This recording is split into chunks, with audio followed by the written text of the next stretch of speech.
First, select the cells where you want the vertical text to appear. These cells are usually stacked vertically, so the text has enough space once it is rotated.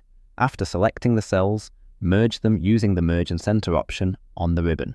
Merging the cells creates one larger cell, which helps the vertical text look clean and properly aligned. Once the cells are merged, click inside the merged cell and type the text you want to display. At this stage, the text will still appear horizontally, which is normal.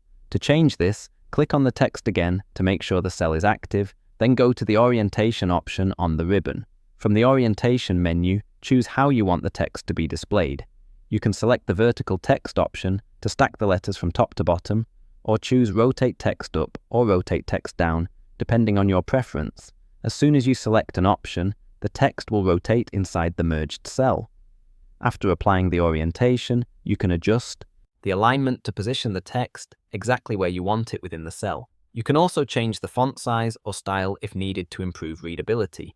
If the text feels too tight or too spaced out, resizing the row height or column width can help. By following these steps, you can quickly create vertical text in Excel, making headers and labels stand out while keeping your worksheet neat and easy to read.